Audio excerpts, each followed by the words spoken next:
Bonjour à tous et bienvenue sur Monde Mystérieux. Alors j'ai décidé de faire une petite vidéo concernant ce qui s'est passé hier dans la soirée, dans la nuit du 21. Donc la vidéo aura toujours un jour de retard puisque le temps de préparer la vidéo, de faire les recherches, de faire l'enregistrement, ça demande toujours un jour de retard, donc je peux pas aller plus vite. Ce qui est sûr, c'est que encore une fois, ces événements regroupent d'autres événements que je voulais vous faire part et que vous allez voir que c'est assez impressionnant. Il est en train de se préparer quelque chose. Je ne veux pas vous faire peur encore, je ne veux pas alarmer mon public, mais je vais vous rappeler certaines choses et surtout pour les nouveaux abonnés qui viennent de s'abonner dans Monde Mystérieux, pour vous montrer qu'il est en train de se passer quelque chose que les gouvernements ne veulent pas nous dire ou nous expliquent à moitié. Et peut-être pour ne pas nous créer de panique sociale, de panique globale qui pourrait affecter notre société actuelle. Alors donc c'est encore une vidéo sur Google Earth. Alors j'avais posté donc dans la nuit d'hier sur la page Facebook de Monde Mystérieux, donc c'est ces deux catastrophes qui sont assez impressionnantes. Donc ça a commencé au Japon, donc on va aller au Japon par rapport à ce qui s'est passé hier. Voilà, alors un séisme au Japon, donc hier à 21h59, donc heure d'ici, hein, heure d'Europe, qui s'est passé donc à 5h59 du matin. Donc au Japon, hein, de cette catastrophe, de ce séisme, pardon. Donc voilà, je l'ai noté le 21 novembre, de magnitude 7,4. Non mais vous imaginez, 7,4. Donc toujours pareil, en face des côtes du Japon, hein, comme vous pouvez le voir sur l'écran. Et bien sûr, c'est assez incroyable, hein, je rappelle, 7,4, hein, c'est incroyable, c'est énorme. Donc on est proche de 8, hein, sur l'échelle de Richter, donc c'est assez incroyable. Et bien sûr, vraiment peu de temps après, il s'est passé un autre séisme que les médias n'en parlent pas beaucoup comme d'habitude, et qui a suivi ce séisme assez important du Japon, qui s'est passé en Nouvelle-Zélande. Donc vous voyez que c'est pas loin du Japon, hein, finalement. Donc voilà, la Nouvelle-Zélande, qui s'est passé donc à 22h02, vous voyez que ça suit par rapport à l'heure. Donc 22h02 chez nous, 11h du matin chez eux, hein, en Nouvelle-Zélande. Par rapport à ici, il y a moins 12 heures de décalage. Donc voilà, le 21 novembre 2016, de magnitude 5.6. Donc ça, c'est incroyable. Et puis donc si j'ai voulu faire cette vidéo, parce que regardez, encore une fois, ce n'est pas anodin. Si l'on regroupe ces deux séismes, regardez ce que j'ai trouvé. Regardez. Qu'est-ce que ça regroupe? La ceinture de feu du Pacifique. Oui, comme vous êtes en train de le voir, encore une fois. Donc cette ceinture de feu du Pacifique, je le rappelle, qui fait plus de 40 000 km de longitude, de long, qui regroupe plus de 452 volcans, actifs ou non actifs, qui représente plus de 75% des volcans qui sont actifs. Donc vous voyez que ces deux tremblements de terre encore se sont passés sur cette faille, ou pas loin de cette faille, décidément, sur cette faille ou pas loin de cette faille, de cette ceinture de feu du Pacifique. On voit la continuité de cette ceinture qui est énorme, et puis hop, voilà, ça arrive en Nouvelle-Zélande. Donc comme vous pouvez le constater, il n'y a aucun hasard à ce qui s'est passé hier encore une fois. Donc c'est pour ça que j'insiste avec les séismes qui se passent dans le monde. Je pense qu'on va aller sur une autre, malheureusement, c'est mon ressenti, sur une autre série de tremblements de terre qui se passe dans le monde. Je pense que ça va faire réveiller des volcans qui sont en état d'éveil, ce que j'appelle en état d'éveil, c'est-à-dire qui fument, hein, qui sont en état d'éveil. Je pense que ça va en faire réveiller 2-3, notamment encore une fois, et j'en suis plus que sûr, sur le volcan Popocatépetl, donc ce volcan énorme qui se trouve au Mexique, qui est très connu et qui est toujours en état d'éveil. Voilà le volcan, et bien sûr qui se réveille à chaque fois qu'il y a des forts tremblements de terre, et notamment sur les côtes d'Amérique latine, donc d'Amérique du Sud. Et je ferai donc par la suite, il faut être patient, je ne peux pas aller plus vite, deux vidéos concernant le parallèle 33. Je vous l'avais promis il y a pas mal de temps, je reviendrai dessus, j'en suis désolé, je n'ai jamais eu le temps de la faire, de faire la vidéo. Je reviendrai dessus, donc sur le parallèle 33 et sur le parallèle 19,47. Alors vous allez me dire, ouais, 19,47, 33, ça veut dire quoi tout ça? Si vous regroupez toutes les planètes du système solaire, vous voyez que les perturbations atmosphériques se passent ou sur un parallèle 33 ou sur un parallèle 19,47. Et regardez, donc si je me rapproche de ce volcan, vous voyez qu'il est à 19,20, donc presque 19,47. D'ailleurs, si je me rapproche, vous voyez, à cet endroit-là se trouve donc les pyramides de Teotihuacan, donc la pyramide du soleil, la pyramide de la lune, qui se trouve à 19,40. Vous croyez que c'est un hasard? Pour moi, le hasard n'existe pas. Donc vous voyez que, bon, les pyramides, c'est un autre sujet. Vous voyez que ce volcan est bien au parallèle 1947, donc 1947 qui se trouve ici, hein, près du site de Teotihuacan finalement. Et je reviendrai là-dessus, soyez patients, sur ces parallèles qui fait partie de phénomènes géomagnétiques. J'expliquerai en détail, et vous voyez encore une fois que ce n'est pas un hasard. Donc pour en revenir à ce que je disais, je pense que certains volcans comme celui du Popocatépetl va se réveiller encore une fois, et va sûrement être important par rapport à ce qui se passe voilà, de ces deux séismes. Alors vous allez me dire, ouais, mais pourquoi faire encore une vidéo sur des séismes? Il y a très peu de jours de ça, et je confirme ce que j'avais dit dans mes vidéos antérieures. Il y a peu de jours de ça, l'Allemagne a sorti, alors on va aller directement sur la page, l'Allemagne a sorti cette page du ministère de l'Intérieur qui regroupe l'alimentation, comment se préparer à la survie, quel aliment il faut mettre de côté, etc., etc.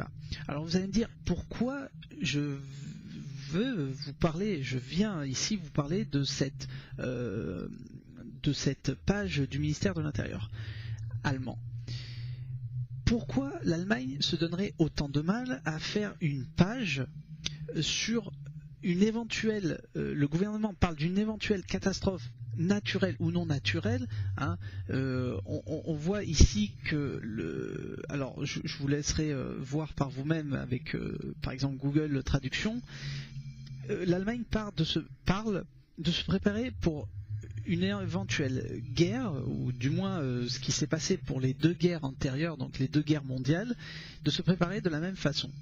On voit ici, dans cette partie, qu'elle est en train de dire que ça sera un phénomène naturel terrestre.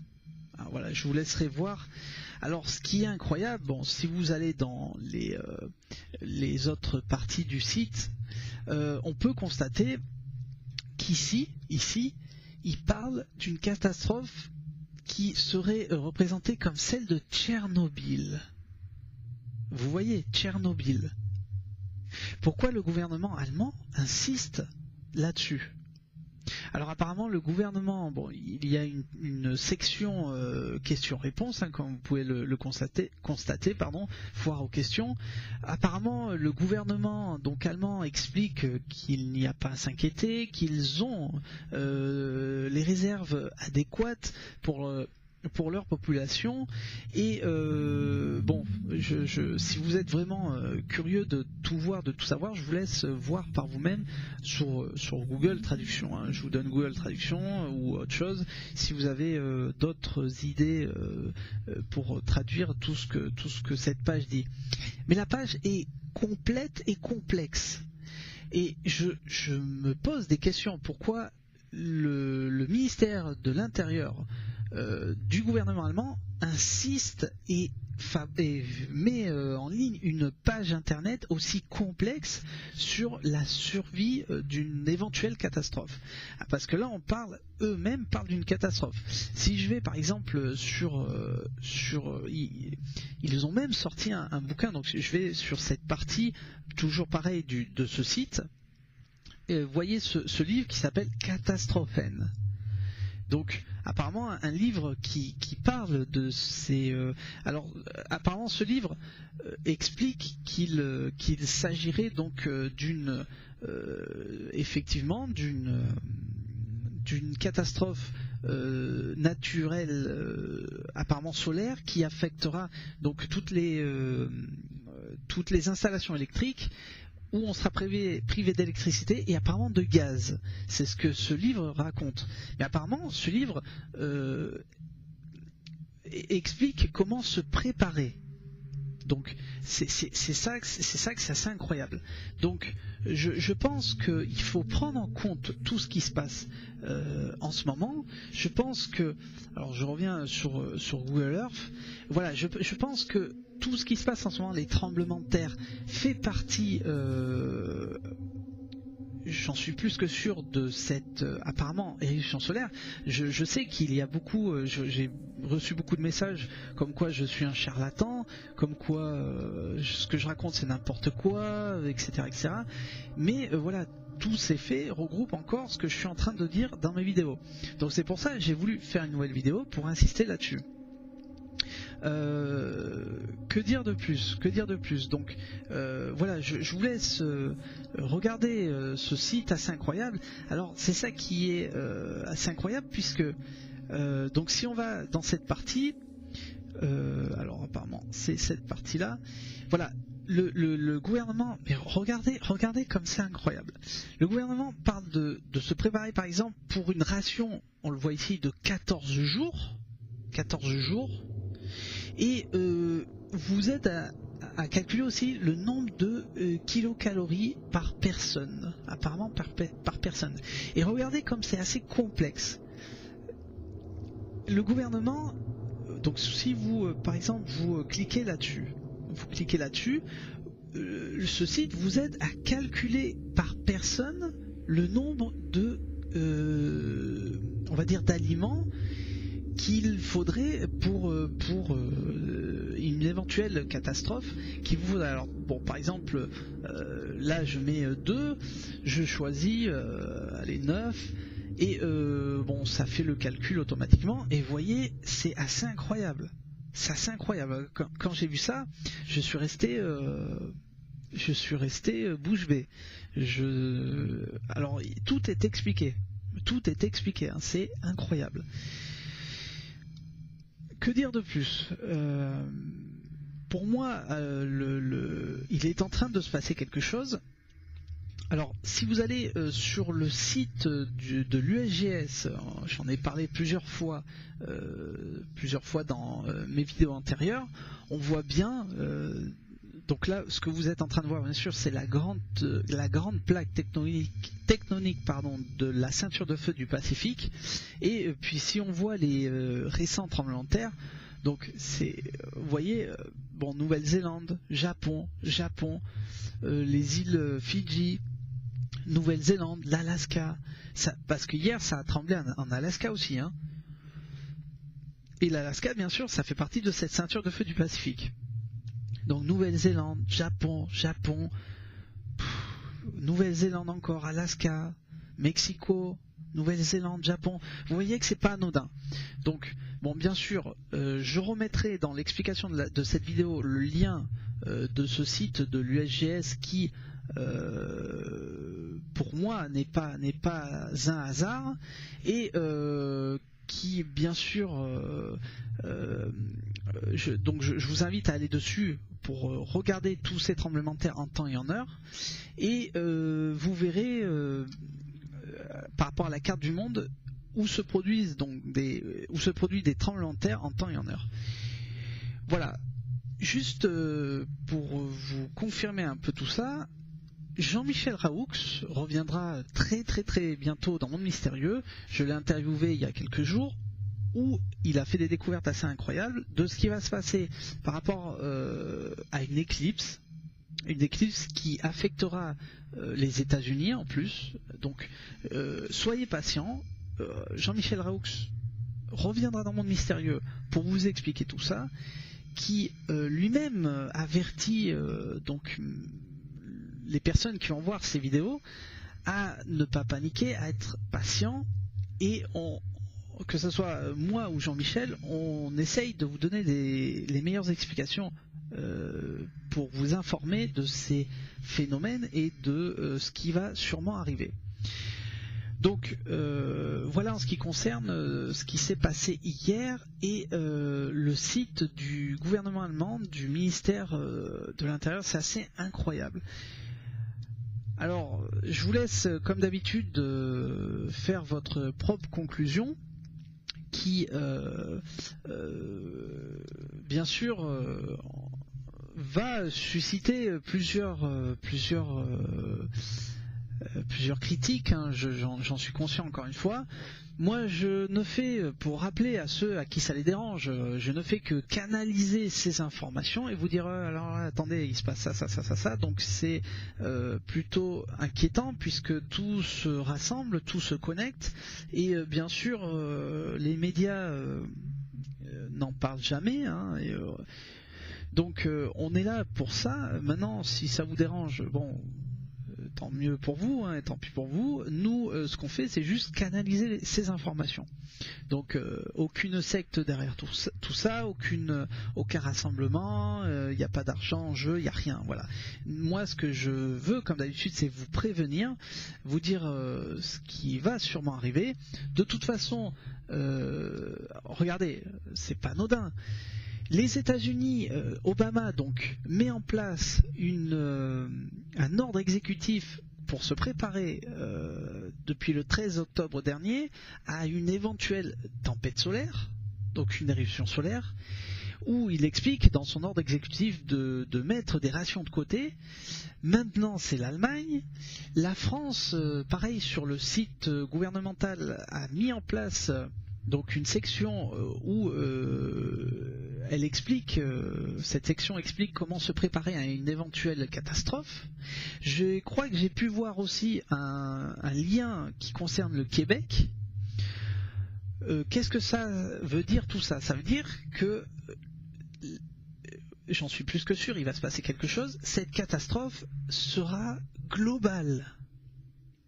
Si on prend les États-Unis et l'Allemagne, ce sont deux pays totalement opposés.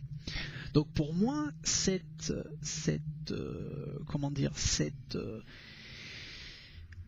catastrophe, cette éventuelle catastrophe qui va arriver, sera globale. Et j'en suis plus que sûr. Et je suis plus que sûr que les gouvernements ne nous disent pas tout. Pourquoi ils ne nous disent pas tout? Parce qu'ils veulent éviter une panique sociale, une panique globale. à prendre ou à laisser. Comme d'habitude, je vous laisse votre propre arbitre, votre propre choix, votre propre décision. Maintenant, voilà, ces faits sont encore là. Hein. Ce qui s'est passé hier, vous voyez que ça regroupe cette ceinture de feu du Pacifique qui est énorme, hein, qui fait plus de 40 000 km de long. Voilà, donc je pense qu'il va y avoir encore d'autres tremblements de terre, à mon ressenti, sur cette ceinture de feu du Pacifique, et certains volcans qui se trouvent sur cette ceinture de feu du Pacifique va encore une fois se réveiller. Alors voilà, juste pour terminer, une autre info qui n'était pas prévue, mais finalement je voulais vous en parler. Voilà, je vous emmène en Antarctique, qui apparemment, les pyramides en Antarctique se confirment.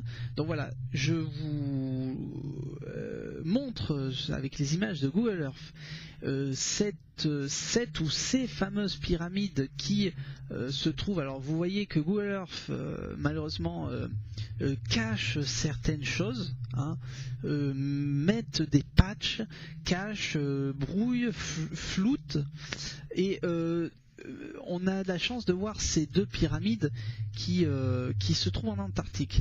Alors ce qui est assez incroyable, donc quand vous vous rapprochez de cette pyramide, je pense que c'est la plus grande, qu'ils appellent, encore une fois c'est pas anodin, qu'ils appellent la pyramide du soleil, je pense par sa grandeur, comme en Bosnie, comme au Mexique, à Teotihuacan, où on peut même distinguer, je sais pas si c'est ça, cette structure géométrique qui regrouperait apparemment les équinoxes qui par rapport à la lumière du soleil. Enfin bon, je ne vais pas rentrer dans les détails maintenant, mais apparemment, je sais, comme vous pouvez le constater, elle aurait la même géométrie. Voilà, que la pyramide de Gizeh, hein, c'est ça que je voulais revenir dessus.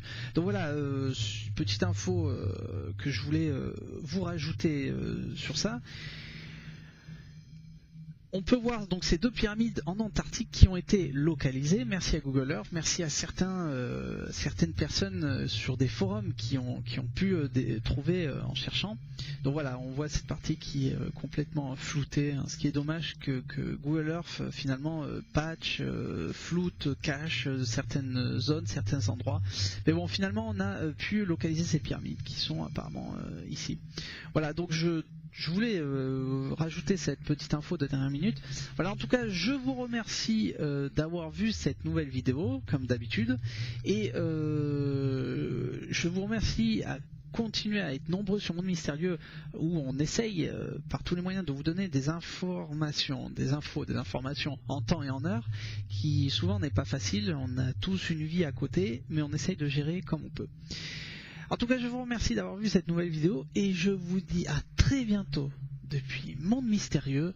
Le monde du mystère ne demande qu'à être dévoilé, qu'à être connu et ne dépend que de vous. Merci à tous, à bientôt sur Monde Mystérieux. À bientôt.